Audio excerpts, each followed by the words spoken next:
to live an extraordinary life beyond mortal constructs in the unfathomable, in the great mystery that is constantly shifting. What if the individual is sitting in the middle of warfare? That is the worst chaos possible. Absolutely. So then how does someone create a miracle around or for them, around them, when they're in the middle of that type of chaos? The environment in outer space is a distortion. It isn't real.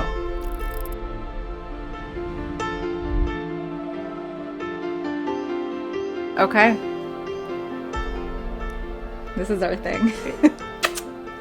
We go way, way back, probably eons. Eons, it feels like Yes. eternities, for sure. And we started really working together when my cat merged, and I called Steph and said, I need support. And then from there, but we've known each other through mutual friends for a very long time. Absolutely. Yes, we have some good mutual friends. So what is alchemy? Well, the context most people understand is working with different components, much like metals. So it's an old form of chemistry in which you turned metals to gold. But the true sense of alchemy is using different perspectives, perception, to create new forms of reality. So that is what we do here. Whenever anyone asks me, that's exactly what I say. I say it's tools to create new reality through new perceptions. So for someone who doesn't yet have the tools, and I am constantly learning new tools from you, how could someone dip their toes into alchemy to create new realities right off the bat? Well, the key is already within them. So they already have the tools. They're just not aware that those tools are there. Perception, which is an ability to look at things from different viewpoints, to explore what is before one's experience, their reality, what they're dealing with in life, and to take a moment to recognize or even ask the question, why may I be experiencing this? Getting out of the emotional connection or the overwhelm and exploring it from another perspective then allows for the fluidity of newness to then present itself. So a whole new experience can then present itself. So in order to create a new perception, you ask yourself a question, correct? Correct. So you're experiencing something that is causing fear or overwhelm. And you can take a moment and ask yourself, what am I being asked to see here? What am I being asked to learn here? Why is this possibly happening to me? And at that point, you are no longer at the effect of what you're experiencing. You are now back to the tools of you are the cause of what is the perception that I can gain in order to then gather the power, because the perception begets power, in order to create a new reality for me to experience that I choose, that I would more likely prefer to experience. Do you think it's fair to say that when you activate a new perception, a new reality will automatically unfold? It is automatic. Again, perception begets power. And beings don't realize how much power is available to them. You know, many beings move through life and feel powerless based on what they are experiencing, and that would be based on belief systems or conditions that have been imposed on them through Correct. culture, society, any form Family. of limitation. Family. It's All of it. endless. If you begin to look at belief systems, programs, systems in place, if you feel that to be true and you believe it to be true, it's created limitation. Perception opens up eagle's perspective. So infinite perspectives gives you infinite possibility to then shift what you're experiencing. And it's seamless and it unfolds gracefully. So you're never you're never jailed in some form of prison, stuck. Right. You're always empowered to shift what is unfolding before you. Right. The tool is written in the code of the DNA. Everybody has these tools. No matter what. No matter what. The key exists within them. I think a good point to make would also be that when you are developing these new perspectives, that you must be in inner space. Correct. Or somewhere near it. Right? Will you elaborate on that? So inner space is the space that all beings have within themselves. Most individuals have been conditioned to be in outer realities, so the world of effect, which I touched on earlier, meaning that you are moving through your life and you are responding and reacting to, more so reacting to whatever is happening to you. So essentially what is presenting itself to you throughout your day and or night, you are reactive to it. When you come home to self, when you come home to the deep, rich, inner space that exists within you, you are then now at the seat of power that allows for you to then create a reality that unfolds in harmony, because you are observing and gathering perspective as to what is before you. You're asking the questions, you're dictating as primary cause of your reality what you're choosing to experience, and you are surrendered in trusting that life will unfold around you that way. So when I go into inner space, I sit down and it has to be quiet. I have noise canceling headphones that work wonders. And so I put those on. I light Palo Santo, a candle, and then I tune in. And I tune into myself when it's really quiet. What do you do to go into inner space? Because inner space is essentially what it sounds like. It's your inner, it's you connecting to your inner child or just to yourself, your heart, your gut. But for me, it has to be really quiet. Stillness, in the heart of stillness, you can begin to hear the guidance of the great power that exists within you that you have never lost connection to. So stillness is always going to be one of the greatest ways to access inner space. Breath, taking a moment to really take time to take deep breaths, inhaling and exhaling, and bringing your energy with intention back inward. And reminding yourself, I am the sovereign cause of my reality. I am not at the effect of all that I see in outer space. The stillness, taking a breath, going to walk in nature, listening to music without lyrics that is soothing, that allows for you to connect inward. Nature's actually a very good thing for the being. Yes. And you think too, speaking of energy, when you're out in like the worlds around you, your energy is so scattered, right? Because it's going to the people that you're with or the environment that you're with or all of it. So when you can connect back to yourself, you're essentially gathering your energy back to you. Absolutely. Yeah. When you're in outer space and you're in reactivity to what is happening around you, you are wholly and completely either operating from emotional reactivity to what you're feeling, and it's based on cognitive mind, which is constantly looking to analyze and label based on how it's reading the environment.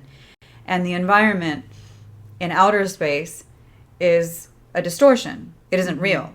So if you're reacting and or analyzing your life based on what isn't real, you are at the effect of the unreal and or chaos.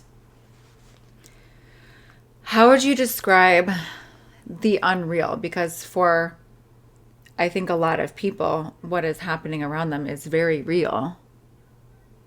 Correct. Just because you see something through your eyes and you have learned through conditioning, belief systems, and programming that this is real, already, just to break it down, it's a distortion. So the very nature of your eye, The eye flips what you're seeing. So there's an initial flip, and then based on perception and or what you're carrying within your consciousness, you are only seeing what you believe to be there, which is a total of 3% of reality.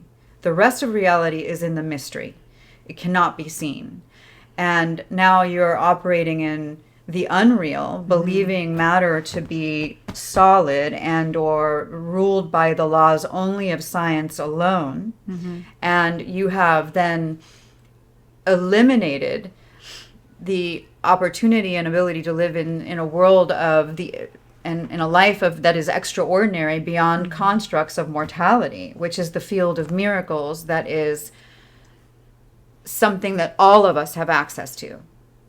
It is our divine inheritance to live an extraordinary life beyond mortal constructs in the unfathomable, in the great mystery that is constantly shifting and fluidly moving in support of the inspiration of each individual. What if the individual is sitting in the middle of warfare? That is the worst chaos possible. Absolutely. So then how does someone create a miracle around or for them, around them, when they're in the middle of that type of chaos that is like unfathomable? Well, many times, sometimes very extreme situations can lead to the greatest miracles. So if one immediately goes inward and calls forth from the fullness of their being, in absolute, not resistance and or judgment to what they are experiencing around them. I understand what is here. I will not resist it. I'm having this experience and it feels very real. I cease to resist it, and I call from all of my being that harmony now present itself. But resistance to whatever is experienced will only create more of it. So going into inner space first and being able to ground and or calm. I mean, this is an extreme situation. Right. But it's something that's very... Any survival mode can feel like warfare for a being. Spiritual warfare, if you are unable to pay your bills, if you're experiencing extreme situations at home, all of that is a form of chaos in one's life. Extreme tension is felt at a survival level. You know, fear, great fear of being able to survive is there. And when one is locked in fear, you're actually contracted and in resistance to life. And the truth of what is always unfolding with life is that life supports life. So taking the time to be still, to come into the self and say, I cease to resist life. I may not understand why this is here, but I cease to resist it. I embrace the vastness of my being. With all that I am, I hold an intention that harmony now unfold. And you get really focused on the details, because a focus on something small, moment by moment, as opposed to going out into a future and or an expansive detail that is not yet formed, allows for a new detail to present itself with more harmony. And you train your consciousness to see that, as opposed to being expanded in a construct of fear that will only continue, because realities are formed by strong emotion, will only continue to create fear and or an experience of war, whatever type of conflict. Ultimately, everything is coming back to the self. And to bring this on a little bit of a lighter note, I talk a lot about Ascension Attitudes. I tried my best to stay in Ascension Attitudes. And that's a lot of how I personally, through you, have learned to form new perspectives. Can you tell us about Ascension Attitudes? Absolutely. So threading back to the external reality of illusion. When we recognize that we are the conscious creator, we are a vast consciousness superimposed over all that is, and you come back to self and you're now choosing to be a conscious creator in your unfolding reality, into man, where if they focus on ascension attitudes, and it is love, praise, and gratitude, through love, praise, and gratitude, you are automatically released of any and all aging, death, and decay. So programs that distort. And those distortions are from belief systems of fear, pain, lack, guilt, shame. So here's the key. Love, praise, and gratitude alchemically release you from death programs that are vampiring your life force. Mm-hmm. You then begin to recognize that all life is animated. All life responds to consciousness. Mm-hmm. So by using the ascension attitudes of love, praise, and gratitude, even embracing what you don't like, you're actually giving it fluidity to begin to shift. Because within that illusion, mm-hmm. if you embrace what you are accepting, a new perception will be gained, which will then allow for another door to open. And then newness will present itself. So this is, again, the mystery of the miraculous that begins to unfold mm-hmm. before you with these ascension attitudes. Trust and hope then bring you levitation, give you wings to be able to fluidly move through life, as opposed to rigidly move through life in a world in which you can only, at every moment, you're going to get knocked down. This is what you've been conditioned mm-hmm. to believe, that life mm-hmm. is hard, that it's about suffering, and it isn't. So again, hope then, trust and hope, release the rigid prison bars of illusion and allow for you to move through the eternal moment, which is in each moment, a brand new experience can be realized. Mm-hmm. So for instance, I work a lot off of, should we say, layman's terms? Mm-hmm. So I just want to make sure that everything is translated of what you're saying. So for instance, with the Ascension Attitudes, when I'm in inner space, mm-hmm. I'll take a situation that I can't stand that happened, and I will say to myself, question to myself, how can I be grateful for this situation? And that will oftentimes just transform it. Do you think that's like a practice that anyone can really use? Absolutely. How can I be in trust of this? How can I be in praise of this? How can I bring this situation love? Those anytime you ask a question, mm-hmm. you're creating an opportunity for an answer to be given that opens the door, a window and a door mm-hmm. to a whole new perception. And again, perception begets power. Mm-hmm. And that is how one then is given the ability, the doors open for new possibilities to emerge. Mm-hmm. Asking the question frees you from being in judgment of what is before you. So when you are, the world most beings live in is a world of duality, meaning mm-hmm. you are somehow saying this is what is happening, and it's rigid.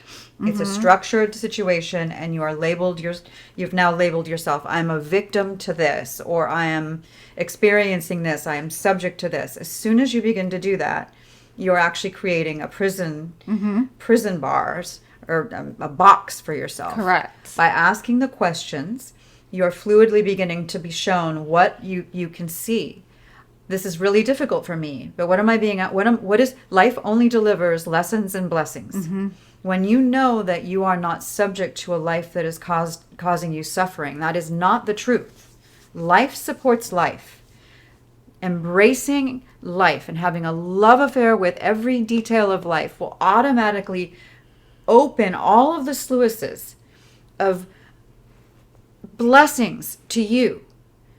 Unfortunately, we have been conditioned through what we see in the news, what we hear in programming, the language of mm-hmm. limitation that makes you believe that you are subject to a life that is hard, mm-hmm. that you have to go through all of these layers of suffering, and even labeling or glamorizing suffering. At that point, you're locked in illusion. Mm-hmm.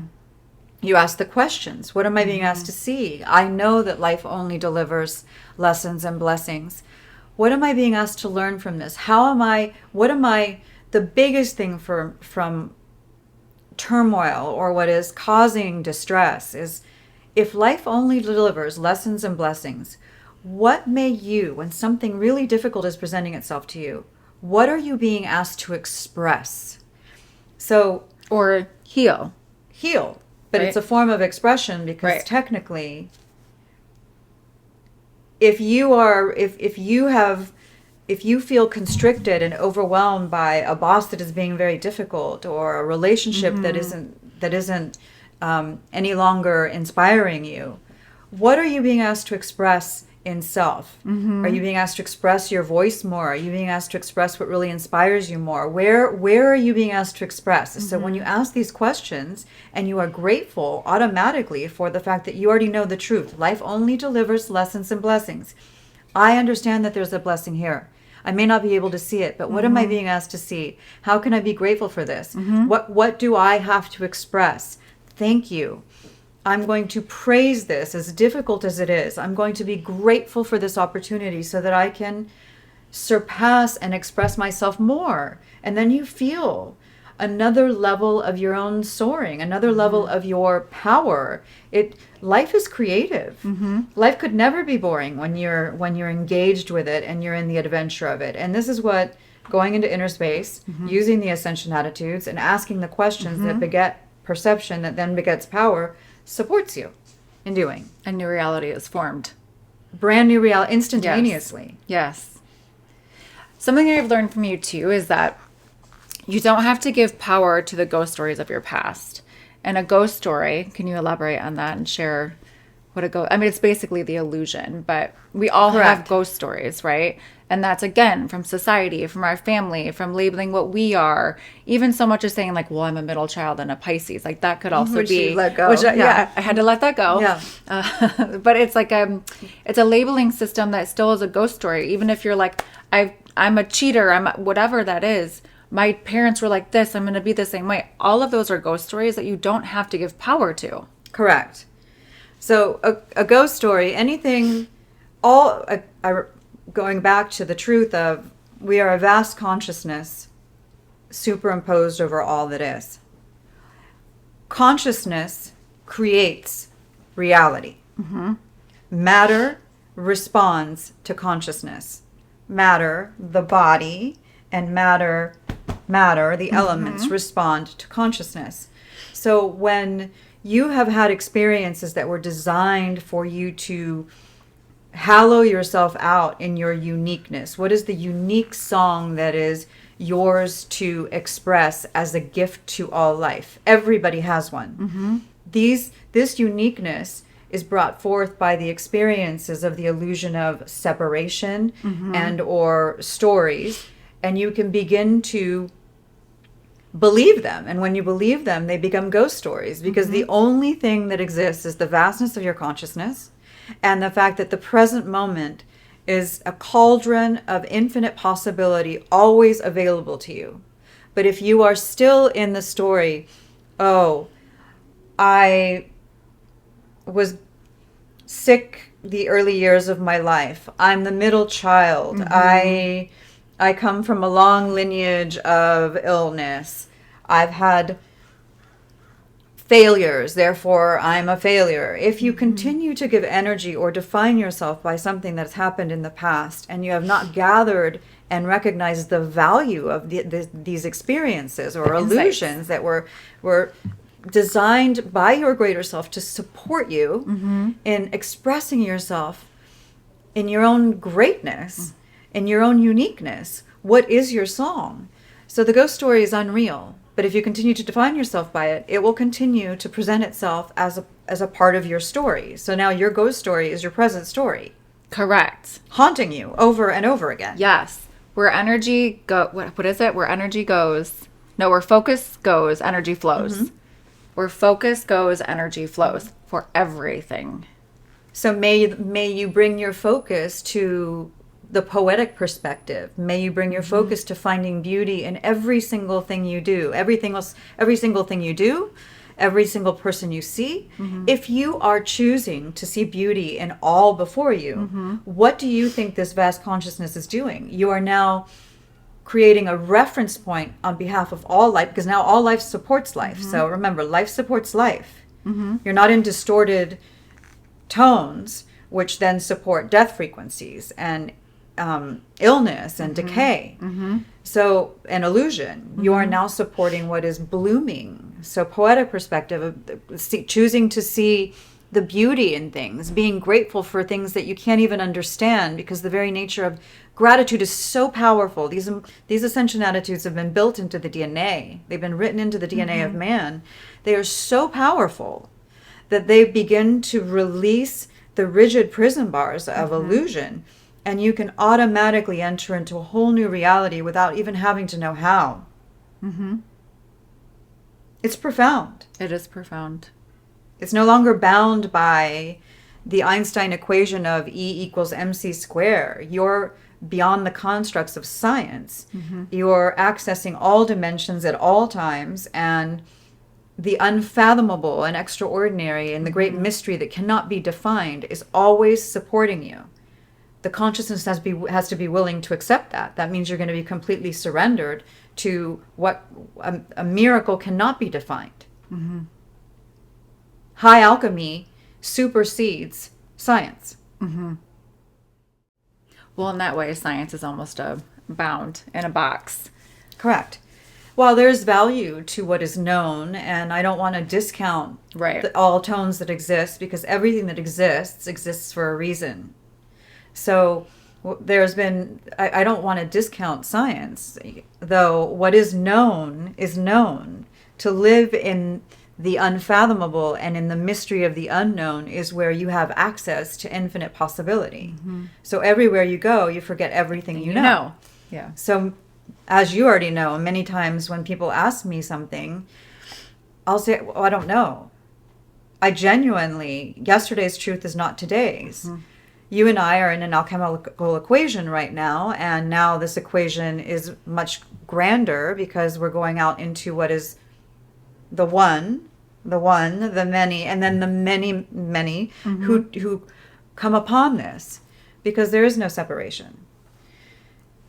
With that said, you can never know from the vastness the impact you are having. But when you align with what is the potency of life, ascension attitudes, love, praise, gratitude, these are tones that are filled with power.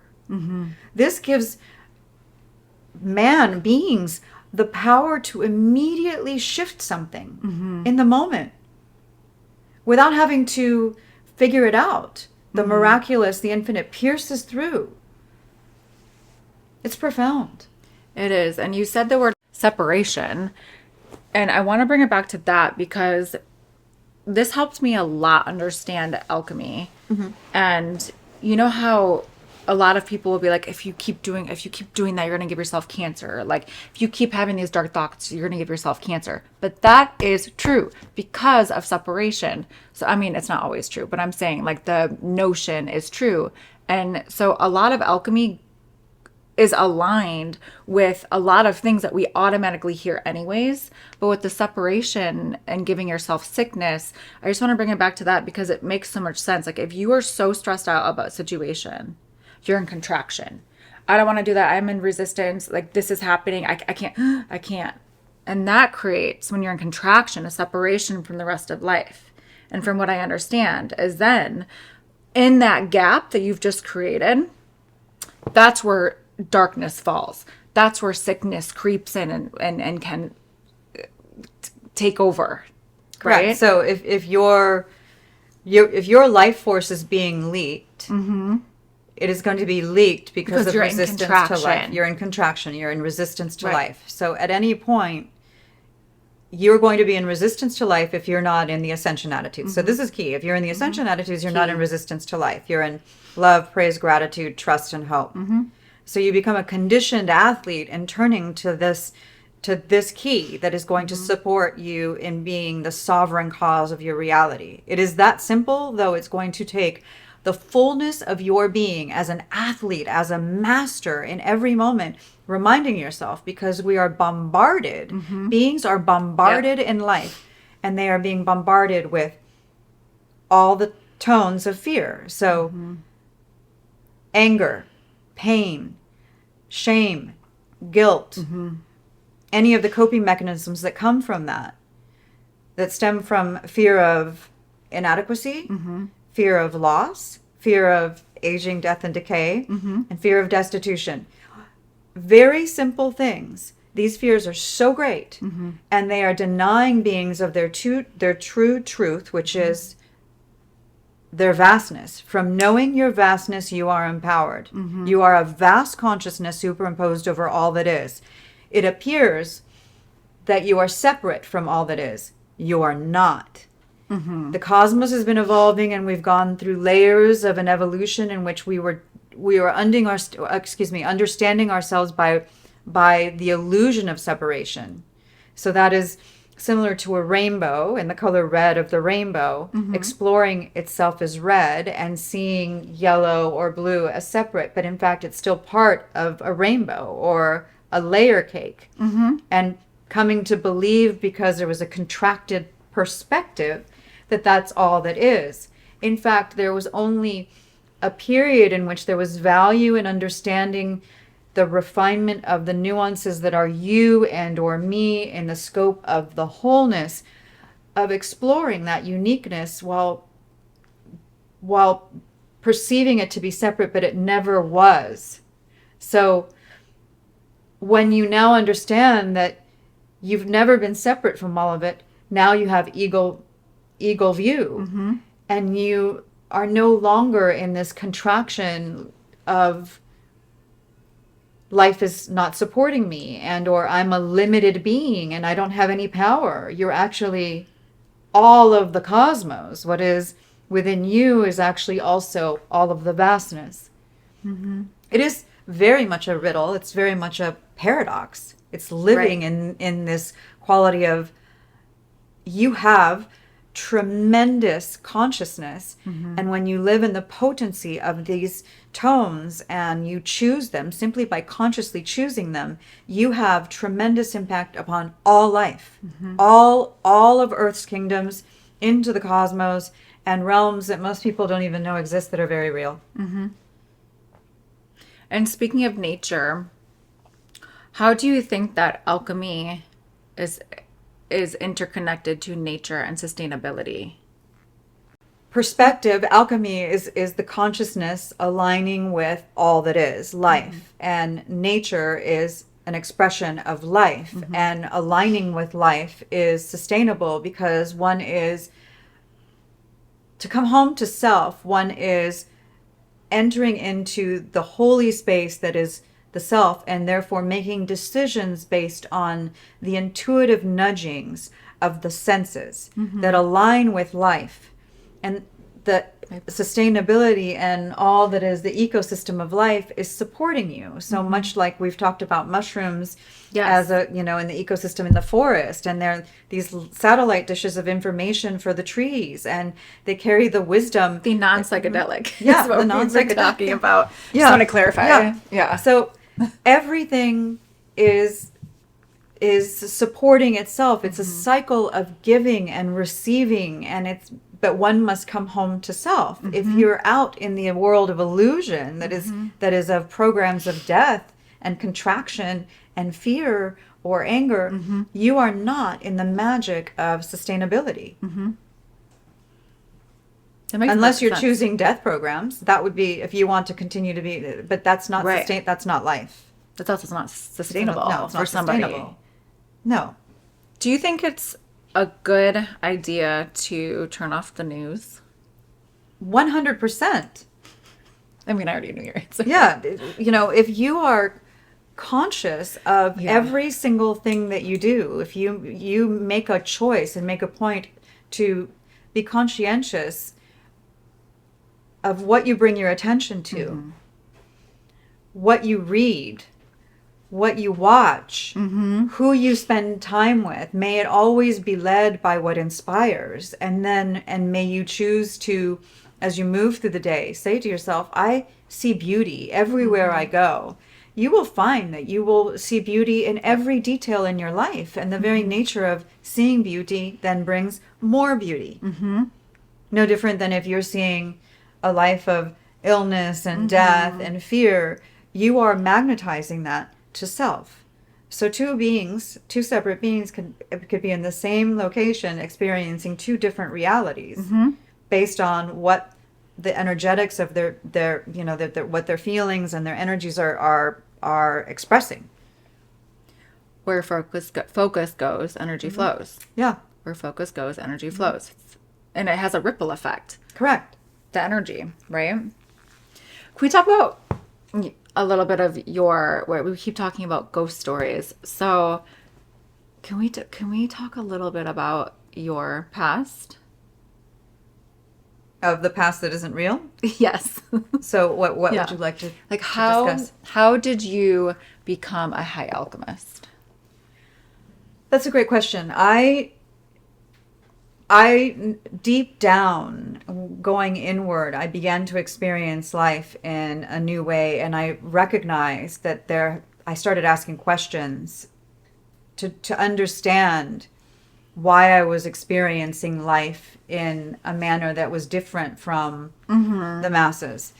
And when you ask the question and you're in surrender, information begins to be delivered and or guides, and it is an adventure where in the next moment the next step presents itself and the teacher presents itself. And for me, the wisdom that I share comes from a great mystic, Toltec Nagual seer, Almin, and I began to study the vast wisdom that has come from her as a gift to this planet. And I began to initiate myself in all of those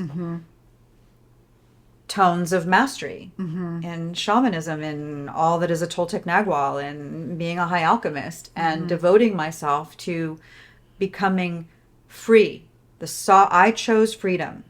I no longer wanted to be enslaved by illusions of the unreal. I choose and continue to surrender myself to the infinite, to where I am the sovereign cause of my reality in every moment. And in so doing, the very nature of my living that way will then become a beacon of hope and an opportunity without me having to do one thing for other beings who are choosing to be free as well. Because this creative power is within every single being. Who is the infinite? The infinite is The source of all that is, omnipotent, omnipresent, omnisentient essence of life. Can it be fully defined? No, because it's a great mystery of vastness. Correct. Have we ever left the side of the infinite? No. Have we been conditioned through illusion of separation and programming to believe that we are limited and separate from the infinite and or God or what cannot be described or explained? Yes. And so you feel powerless. But when you, through your innocence, which is the great power that exists within you, choose to align there, this humble vastness, almighty power supports you in every way.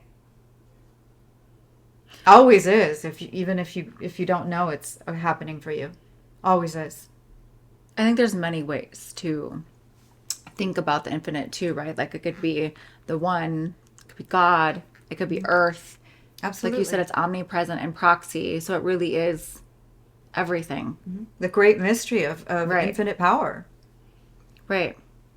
And that's how you live. That's how I live. And aligned with the infinite. The mystery. In the mystery. So trusting, completely surrendered in the moment. Everywhere I go, I forget everything I know. Knowing that what was my truth yesterday may not be my truth today. I know that I am all things. I am no thing things. from the void of creation, and I am anything, meaning anything that can come to the surface of what is my inspiration is possible. But I am not bound by constructs of science that say this is how this works or this is how this will form. In the unfathomable, everything is possible. So when you are in a conversation, or for instance, if someone is saying, well, you have to do this, you have to do A and B to get to C, but you don't believe that and you know that not to be true, but they really do. How do you kind of bridge the two together? Well, how do I bridge the two together? As I continue to express and live in the fullness of my authenticity and also recognize the value of where the other. So this is the value of diversity and unity within diversity. As I can be in awe for exactly where somebody is in consciousness. It doesn't make me better based on where I am operating. I can honor and recognize that they're still operating within a construct of a belief systems that you have to do this in order to get this. And if the opportunity in the moment presents itself where they're seeking to hear a nudge from me or some information regarding a possibility of something new for them, I present it. Or I just simply appreciate exactly where they are, knowing that my example can serve them then or in the right time down the line, because it becomes a stepping stone that is placed elegantly before them in the vastness. Right. For them to receive that blessing down the line. Right. You never know when. You never know when. But you're also not robbing the sacredness of an individual, their unique experience in the unfolding of their own life, because beings are hallowing themselves out for their own uniqueness, their own expression. What is their unique self? If you have any comments, questions, feedback for Steph, leave them in the comment section below and we'll get back to them, answer a few of them in the next video. Absolutely. We'll play with dissolving illusion. A miracle in and of itself.